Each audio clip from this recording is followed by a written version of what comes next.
오늘 말씀은 우리가 내가 아닌 우리라는 말씀의 제목으로 여러분과 예배소서 교회 향한 첫 번째 말씀으로 시작하려고 합니다. 2020년 초에 여러분들도 멀지 않은 시간이었기 때문에 다 기억하고 계실 겁니다.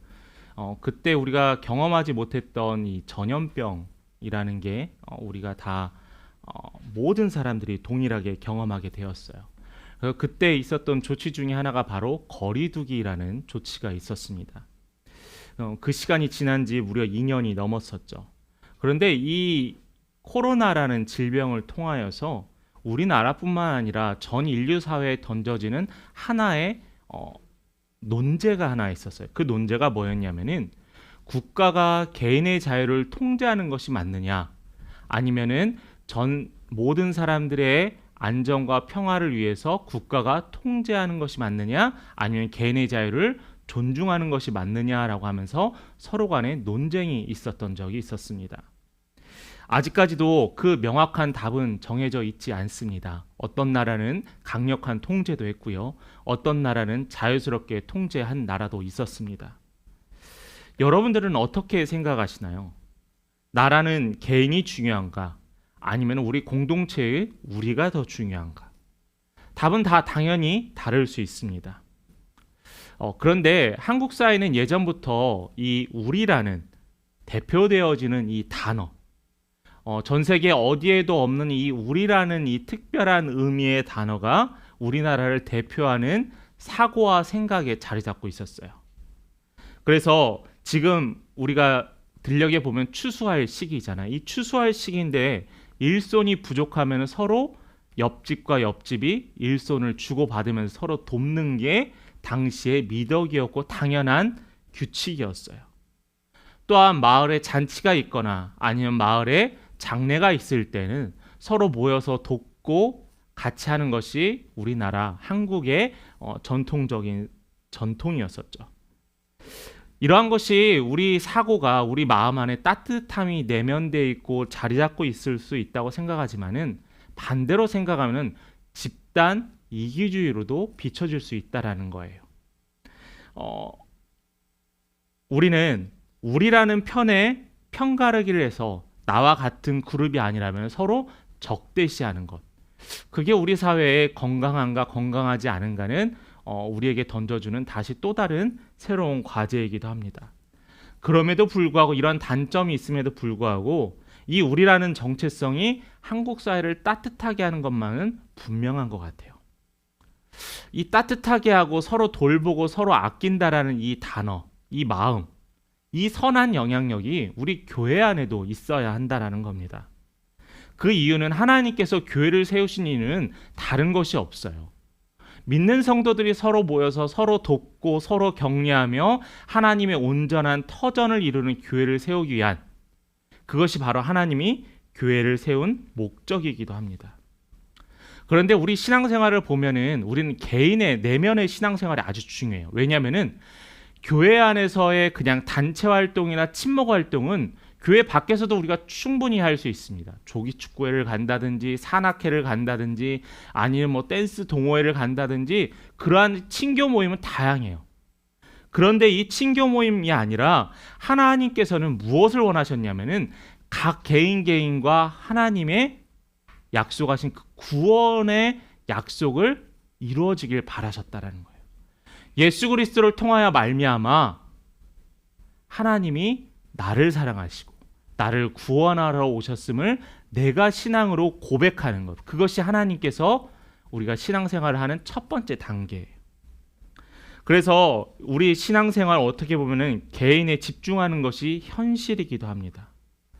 저는 이렇게 구분하고, 신앙이 예수님을 아는 것이라면은 신앙생활은 예수를 아는 사람들이 어떻게 살아야 될지에 대해서 우리가 고민하고 살아가는 것이 신앙생활이거든요. 우리는 이 신앙과 신앙생활이 엄격하게 구분되어야 돼요. 어떤 사람은 교회에서 그냥 활동하는 것이 내 신앙이 좋아진 거다라고 생각하여 착각하는 경우도 있습니다. 또 반대로는 내 신앙만 내가 쥐고 있으면은, 내가 하나님께 흔들리지 않고 믿음만 붙잡고 있으면은 내 신앙생활을 잘하는 거겠지라고 착각하는 경우도 있다라는 거예요. 그래서 이 신앙과 신앙생활은 결코 뗄 수 없는 관계에 있습니다. 신앙에서는 아는 것이 힘, 신앙생활에서는 실제로 행하는 것이 힘이라고 할 수 있어요. 그런데 이렇게 우리가 신앙생활을 하고 신앙을 잘 붙잡고 신앙생활을 했다면은 세상 사람들로부터 이렇게 인기 없는 사람들, 무리들이 되지 않았을 겁니다. 비신자들과 다를 게 없어서 이제는 별 기대를 하지 않습니다. 예배, 헌금, 봉사만을 신앙생활로 여기고 우리가 하나님과 실제적으로 교제하지 않고 삶의 영역에서 신앙을 뿌리내리지 않는다면은 우린 점점 매력 없는 그들만의 종교가 될 수밖에 없다라는 거예요. 잘못된 이러한 신앙관으로 인해서 우리가 교회를 잘못 이해하는 경우가 종종 발생해요. 그래서 우리는 각자 교회라는 것. 교회가 뭐죠? 교회는 건물이에요. 교회는 우리가 모이는 장소의 개념입니다. 그런데 이 교회라는 장소의 개념이 이 장소에만 머물러 있고 이 교회가 확장되어지지 않는 곳. 우리가 그렇다면 결국에는 우리는 이 신앙생활에서 분명한 선물을 놓치고 있다라는 거예요. 교회에 대한 정의가 우리에게 절실하게 필요한 때입니다. 예배에 대한 정의가 필요하고 신앙에 대한 정의가 필요하듯이 교회란 왜 존재하는가에 대해서 우리가 분명히 생각해 봐야만 해요. 그래서 여러분들께 나누고 싶었던 말씀이 바로 이 에베소서의 말씀이었습니다. 1절 말씀을 한번 볼까요? 에베소서 1장 1절입니다. 제가 읽겠습니다. 하나님의 뜻으로 말미암아 그리스도 예수의 사도된 바울은 에베소에 있는 성도들과 그리스도 예수 안에 있는 신실한 자들에게 편지하노니. 이 에베소 교회는 우리가 현재 교회에 아주 칭찬받는 교회 중에 하나였습니다. 그런데 이 에베소 교회에 이 에베소서의 저자였던 이 바울이 편지를 쓰면서 뭐라고 했냐면은 에베소에 있는 성도들과 또 신실한 자들에게 편지를 썼다라고 했어요. 이 편지의 수신자들은 성도들과 신실한 자들하고 이렇게 두 분류로 명확히 지정하고 있습니다. 그래서 여기에서 저는 신실한 자들이라는 것에 좀 집중하고 싶어요. 개개인이 성도로서 예수를 만나고 구원을 체험하였다면 이제는 신실한 자들의 교회의 거룩한 모임이 되어야 되는데 과연 어떻게 하는 것이 거룩한 교회가 될 것인가? 어떻게 해야지 교회가 연합이 될 것인가에 대해서 오늘 말씀을 나눠보려고 합니다. 첫 번째로는 하나님께서 우리 모두를 부르셨다라는 거예요. 2주 전에 주일 오후에 느지막하게 제가 교회에서 교회 사무를 하고 행정을 하고 있는데 두 분이 갑자기 문을 열고 들어오셨어요. 처음 보는 분들이었고 당연히 마스크 썼으니까 더 못 알아봤겠죠. 아는 분이었다고 해도. 근데 두 분의 손에는 커다란 보자기를 하나씩 들고 왔었습니다. 그분들이 누구였냐면은 우리가 지금 교회 개척하고서부터 계속 섬기고 있는 그룹홈 관계자분들이셨어요. 그분들께서 후원에 감사하여서 이번 명절에도 과일을 작년보다 더 많이 보내셨더라고요. 그래서 저는 거기에 대해서 아닙니다. 괜찮습니다. 그룹홈 아이들에게 주세요라고 이야기했지만은 금세 고맙습니다 목사님 하면서 바로 사라지더라고요. 붙잡을 틈도 없고 되돌려줄 틈도 없이요. 재빠르게 가셨던 그 모습에서 저는 어느 순간에 갑자기 부끄러워졌어요. 왜냐하면은 목사님 감사합니다라는 그 내용의 인사가 상당히 부끄러웠습니다. 왜냐하면 제 개인의 감사할 내용은 아니거든요. 그 감사할 내용은 우리 성도님들하고 또 하나님께 감사해야 될 거죠. 저는 그런 것을 생각할 때마다 목회자라는 자리가 힘들죠, 어렵죠, 개척하는데 작은 교회에서 어렵죠라고 이야기를 하지만은 근데 목회자만큼 이렇게 대우받는 게 별로 없었던 것 같아요. 선교사님을 후원해도 목사님들이 선교사님께서 목사님께 감사하다고 합니다. 저는 이런 걸 볼 때마다 참 부끄럽고 몸둘 바를 모르겠어요. 왜냐하면은 하나님께서 하라 하셨던 거고 저는 그 하나님께서 하라 하셨던 것에 아주 극히 일부분만 같이 감당했던 것뿐이거든요. 예전 같았으면 같이 나눴겠지만은 제가 다음 주에 우리 성도님들과 같이 나누도록 하겠습니다. 교회 가면은 여러분들 교회 가서 가장 무엇을 먼저 보시나요? 담임 목사를 먼저 찾게 되죠. 왜 이렇게 됐을까라는 생각이 들기도 합니다. 그 이유가 여러 가지 찾을 수 있겠지만은 담임 목회자가 강단에서 선포하는 설교가 예배의 아주 많은 부분을 차지하고 있기 때문이에요. 그래서 담임 목사님이 좋다 안 좋다, 교회가 좋다 안 좋다의 평가의 기준은 담임 목사의 설교에 달려 있더라고요. 그런데 여러분, 담임 목사가 교회가 아닙니다. 성도가 교회라는 거예요. 제가 이 말을 하면서 혹시 목사님이 부담을 내려놓거나 우리에게 부담을 지으려 하시는 거 아닌가요? 절대 아닙니다. 저는 제 사명, 하나님께서 주신 사명을 제가 감당하는 것이고, 우리가 해야 될 것은 같이 하나님께서 세우라 하셨던 이 교회를 건강하게 세워가는 거예요. 하나님께서 주신 사명으로 교회를 내 것처럼 아끼고 사랑해야지만은 분명히 나의 소유라는 것은 버려야만 합니다. 왜냐하면은 교회는 하나님의 것이고요, 교회는 우리의 것이기 때문입니다. 하나님은 우리가 지금까지 구약의 모든 역사를 성경에서 보면은 하나님은 부르시는 하나님이었어요. 하나님이 누굴 부르셨죠? 아담아 부르셨고요.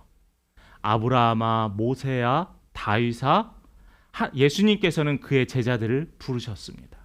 여러분, 부르시는 하나님이었어요. 아담을 인류의 시조의 최초의 인간으로 부르셨고요. 모세를 민족의 지도자로 부르셨고요.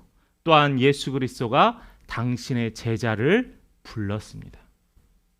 이 부르셨던 이 수없는 과정들은 특별한 한 사람을 위해서 불렀다기보다는 이제는 우리의 전체를 향해서 부르고 계신다는 거예요. 분명히 구약에 있는 교회에서는 특별한 지도자들을 불렀습니다. 그들을 통하여서 지경이 넓어지고 그들을 통하여서 땅이 확장됐던 사건들이 있지만은, 그러나 신약의 교회에서는 분명히 달라져요. 우리가 방금 아까 읽었던 에베소 1장 1절에 왔던 것처럼 신실한 자들을 부르시고요, 성도들을 부르셨다는 거예요.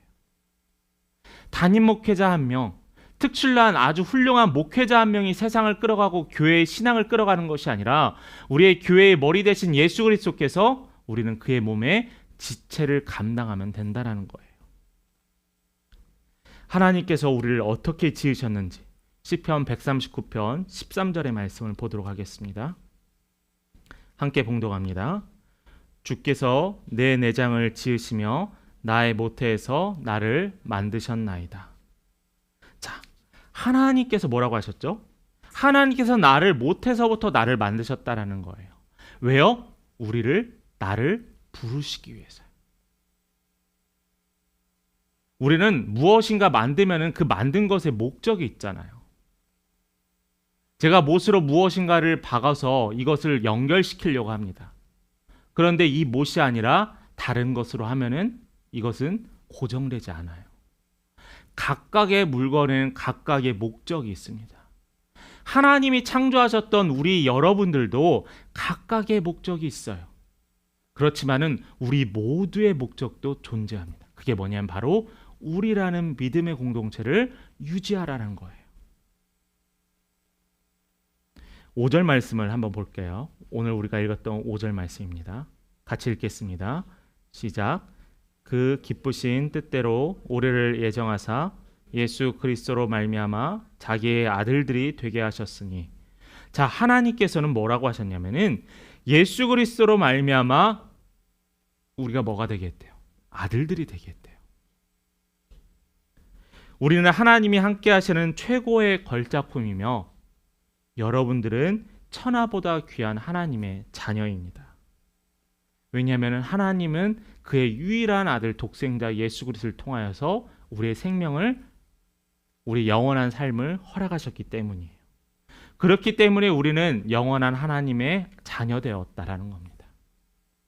우리가 잊지 말아야 될 것은 예수 안에서 하나님의 백성이 되는 방법이 모두 다 동일하다는 거예요. 어떤 사람 다른 방법이 있고 어떤 사람 특별한 노하우가 있는 것이 아니라 우리 모든 사람에 대한 동일하게 하나님이 부르신 이유와 방법이 있어요. 바로 예수 그리스도라는 거예요. 우리는 모두 하나님께서 자녀로 부르셨어요. 이것을 잊지 마시고 다른 사람, 특별한 사람을 부르신 것이 아니라 우리 모두를 부르셨다는 것에 대해서 여러분 꼭 기억하셨으면 좋겠습니다. 하나님께서 부르셨던 이것뿐만 아니라 하나님께서 우리에게 무엇을 허락하셨냐면은 모두에게 동일한 복을 허락하셨어요. 동일한 복. 여러분 특별한 거 좋아하죠? 특별한 날에는 특별한 식사를 하고 특별한 기념일에는 선물을 주고 우리는 이 특별한 것을 상당히 좋아합니다. 그리고 모든 사람이 목회를 우리 교회는 안 그러지만 전에 사역했던 교회에서는 어떤 것도 발견할 수 있었냐면은 왜 목사님이 나를 더 특별하게 생각하지 않으신지라고 대해서 또 의구심을 갖는 분들도 많이 있었어요. 그것이 상처가 되기도 했습니다. 그것이 마음에 짐이 되기도 했어요. 우리는 항상 특별한 걸 좋아합니다. 여러분 예전에 유행했던 특별한 프로그램들이 있었는데 바로 오디션 프로그램이었어요. 오디션 프로그램의 목적은 뭐죠?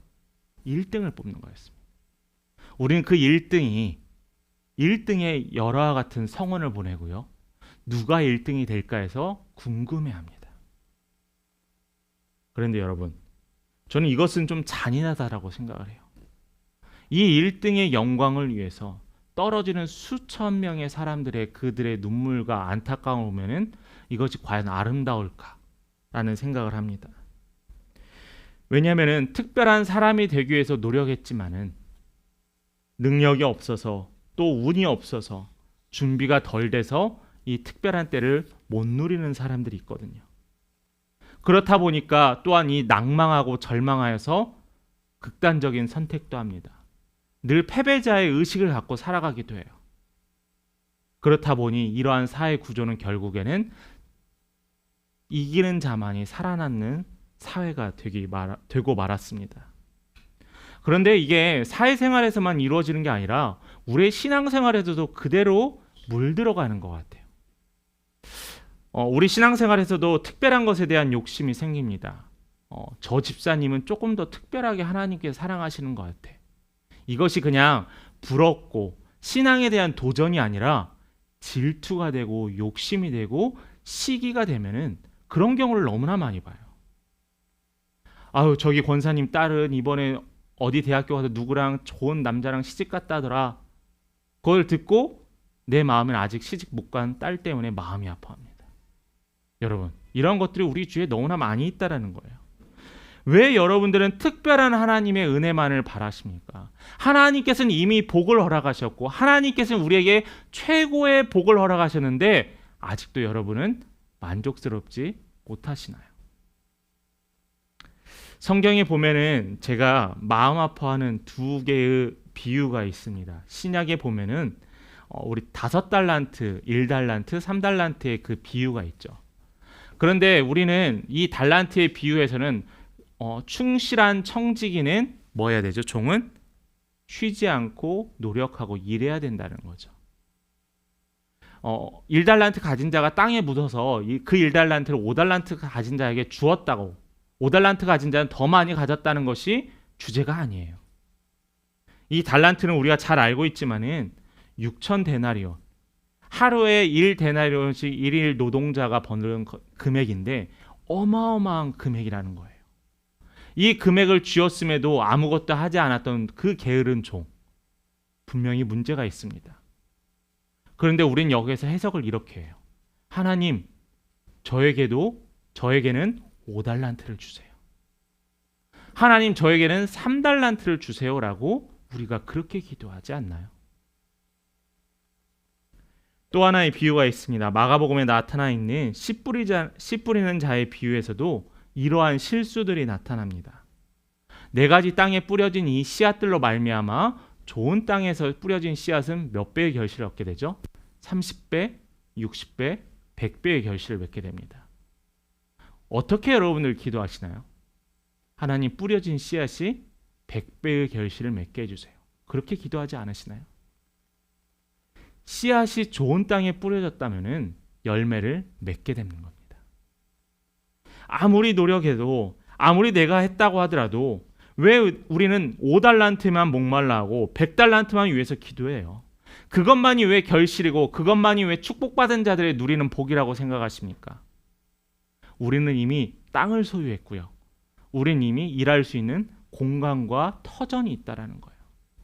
그러므로 말미암아 우리는 많은 것을 갖기 위한 특별한 은혜가 아니라 주신 하나님의 은혜에 감사할 수 있는 성도들이 돼야 돼요. 무엇에 감사하죠?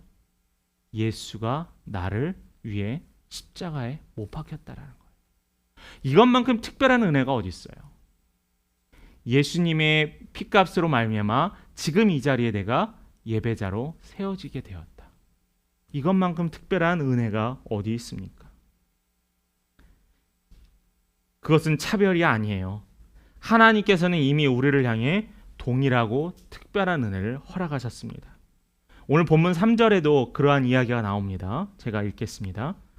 찬송하리로다 하나님 곧 우리 주 예수 그리스도의 아버지께서 그리스도 안에서 하늘에 속한 모든 신령한 복을 우리에게 주시되.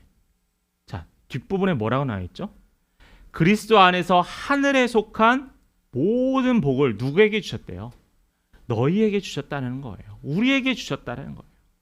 특별한 복을 너 김집사에게, 너 김목사에게, 너 이집사에게 특별하게 준 것이 아니라 우리 모두에게 이 신령한 복을 허락하셨다는 겁니다. 그렇기 때문에 우리는 하나님의 부르심을 받은 우리는 하나님의 특별한 복과 은혜를 입은 자들이라는 것, 여러분들에게 힘이 되고 또한 여러분들의 간증이 되실 간절히 바랍니다. 마지막 세 번째로는 우리가 될 때 하나님께서 영광을 받으세요. 연합이라고 있죠. 연합. 요즘 사회 보면 연합하기 참 힘듭니다. 연합하기 힘들어요. 왜냐하면 모든 사람들이 생각이 다 달라요. 그리고 생각이 다르고 생각을 존중하고 의견을 존중하다 보니까 앞에서 끌고 가기가 참 힘듭니다. 지도자에 있을 때는 지도자가 아니라 지도자의 아래에서 뭐 일을 하는 참모나 예를 들어서 우리 대통령 말고 우리가 일반 국민이었을 때는 쉬웠어요. 비판하는 것이. 그냥 거기에 대한 나의 책임은 별로 없었거든요. 그런데 대통령의 자리, 지도자의 자리, 어디에 장의 자리 갔을 때는 사람들의 눈빛과 시선이 나에게 너무나 따갑게 다가온다라는 거예요. 그런데 하나님께서는 이러한 사회, 이러한 때에도 하나님께서는 우리가 되길 원하세요. 우리가. 하나님은 모든 일을 그의 뜻대로 역사하셨어요. 이 역사를 이루기 위해서 하나님은 그의 아들 예수 그리스도를 보내셨다고 이야기했고요. 그의 피로 말미암아 우리는 죄사함의 은혜를 입게 되었습니다. 이를 통해 예수 그리스도를 믿는 성도들이 그리스도의 영광이 되게 되었어요. 자, 이것이 바로 창조주 하나님의 계획이셨습니다. 우리가 바울의 이 에베소서의 전체를 보면은 바울이 어떤 단어를 많이 쓰냐면은 우리와 너희라는 표현을 많이 써요. 이 에베소 교회가 하나님께서 예수 그리스도께서 또한 바울이 칭찬했던 이 에베소 교회가 우리와 너희라는 단어를 많이 썼다라는 거예요. 로마서 1장 16절에도 한번 볼까요? 로마서 1장 16절에 보면은 중간부터 제가 읽겠습니다. 이 복음은 모든 믿는 자에게 구원을 주시는 하나님의 능력이 됨이라. 첫째는 유대인에게요 또한 헬라인에게로다. 이 유대인과 헬라인의 구분해놨던 이유가 뭘까요? 유대인은 이방인이 아닙니다. 그러나 헬라인은 이방인이었어요. 이 둘을 구분해놨던 이유는 유대인과 이방인의 연합을 요구하셨던 거예요. 중요한 것은 유대인이나 이방인이나 복음을 믿는 자에게는 구원을 동일하게 주신다는 사실입니다. 그래서 바울은 그리스도 안에서 구원의 복음이 들려지고 그리스도 안에서 우리는 믿음을 얻고 성령의 인치심을 얻게 되었어요. 그래서 성령의 이 인치심을 얻게 됐다라는 말은 뭐냐면은 나의 삶을, 우리의 삶을 하나님께 전적으로 맡겼다라는 거예요. 하나님, 이 부분은 하나님께서 해주세요라는 것이 아니라 나의 삶의 전적인 삶의 영역을 하나님께 맡겼다라는 거예요. 왜요? 복음이 들리고 믿음을 얻게 되었기 때문에요. 그래서 성도는 하나님의 기쁨이 되었고 하나님을 찬양하게 되었습니다. 또 하나님을 찬양하는 자들이 모여 바로 이 교회라는 터전이 세워지게 되었다는 거죠. 어떤 이들은 교회가 무용하다, 교회가 이렇게 문제가 많은데 교회를 없애야 된다라고 하는 아주 극소수의 사람들도 있습니다. 내가 굳이 교회 다니지 않고 내가 내 신앙생활을 잘하면 되지 않겠느냐라고 이야기하는 사람도 있습니다. 그렇게 생각해 볼 수도 있죠. 그런데 분명한 것은 하나님께서 교회를 우리에게 허락하신 이유가 있다라는 거예요.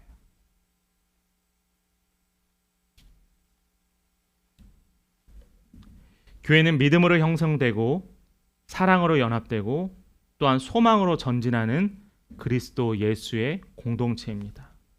하나님의 택함을 받고 은혜를 입은 자들이 하나님의 부르심에 따라 바로 이곳에 모여 하나님께 영광을 돌리는 것, 그것이 바로 교회라는 거죠. 그것이 바로 우리가 교회가 되어야 되는 분명한 이유입니다. 그렇다면 우리가 교회를 어떻게 돼야 될까요? 우리 교회, 내 교회? 과거에는 내 교회라는 생각들이 좀 강했었어요. 교회가 어려움이 생기면 어떻게든 내 교회니까 해결해야지라고 하면서 긍정적인 모습도 있었습니다. 근데 반대로는 또 내 교회라고 생각해서 내가 좌지우지하려는 성향들도 분명히 있었어요. 내가 이 교회를 개척한 멤버고 내가 이 교회를 세운 사람이고 내가 이 교회 담임 목사인데 이 교회 이 정도 내가 할 수 있지 않느냐. 내가 이 교회 얼마만큼 헌금을 했는데 저는 이 말을 들을 때마다 너무나 마음이 아파요. 헌금은 교회 하는 게 아니에요. 헌금은 하나님께 드리는 거죠.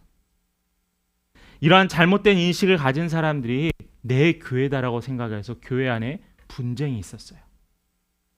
그런데 안타깝게 요즘은 이런 분쟁은 없습니다. 내 교회라는 생각을 별로 안 해요. 그렇다 보니까 우리 교회라는 생각도 물론 안 하게 됩니다. 내가 중심이 되는 거 분명히 잘못된 교회 공동체에 대한 이해예요. 그러나 하나님이 바라시는 교회 공동체 이해는 무엇이냐면은 하나님께서 우리를 통하여 아름다운 하나님만 예배하는 처소가 되길 원하신다라는 거예요.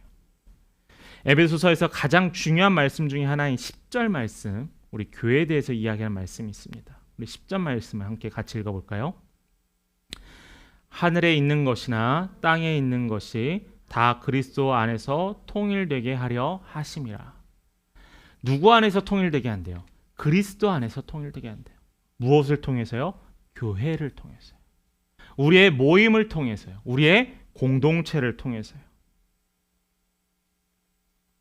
하나님께서 그리스도 안에서 우리를 하나 되게 하신 이유는 우리 모두에게 동일한 영광을 받길 원하신다는 겁니다. 어느 특별한 사람만 더 은혜를 받고 어느 특별한 사람은 더 하나님께 섬기고 그런 것이 아니라 우리 모두의 동일한 부르심의 응답과 또한 동일한 복을 바라신다는 거예요. 여러분, 그렇다면은 그 믿음의 공동체인 교회를 위해서 또는 교회의 연합을 위해서 기도하시기 바랍니다. 말씀을 마무리합니다.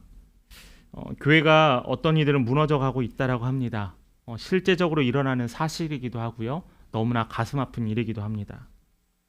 성도들이 교회 공동체를 떠나서 여행지로 가기도 하고요. 이단으로 빠져나가기도 합니다. 교회 공동체를 지키기 위해 이제는 성도 한 명 한 명을 더욱더 신경 써야 될 때이기도 해요. 결국 교회를 지키는 힘은 그리스도 안에서 우리가 연합하고 하나 되는 거예요. 힘들고 어려워도 지치고 앞이 보이지 않더라도 서로 격려하며 서로 독려하면서 하나님의 믿음의 공동체를 세우려 하는 여러분이 되시길 간절히 바랍니다. 먼저 우리 안에 소외된 성도가 없어야 돼요. 이야기를 나누지 못했다면 먼저 인사하시고 손을 내밀지 못했다면 기꺼이 먼저 손을 내미시는 여러분 되시길 바랍니다. 자주 교제하지 못한다면 먼저 말을 거시고요. 자주 보이지 않는 성도가 있다면 먼저 연락을 거시고 또한 찾아보시고 바랍니다. 우리가 소모임을 하면서 나누는 이유는 성도들 간에 어떻게 사는지, 저 사람은 잘 사는지 못 사는지를 확인하라는 게 아니에요. 그 가정을 위해서 무엇을 위해 기도할지, 그 가정을 위해서 내가 무엇을 해줄 수 있을지, 또는 성도님들 저희 집을 위해서, 저를 위해서 기도해 달라고 요청할 수 있다라는 거예요. 여러분, 교회 공동체 안에서의 친밀한 교제, 교회 공동체 안에서의 연합됨, 이것은 하나님의 명령이고 또한 하나님께서 우리에게 주신 크나큰 선물이라는 것, 여러분 꼭 기억하시면서 우리 교회를 하나님의 아름다운 성전으로 만들어 가시는 귀한 성도 되기를 간절히 축원합니다.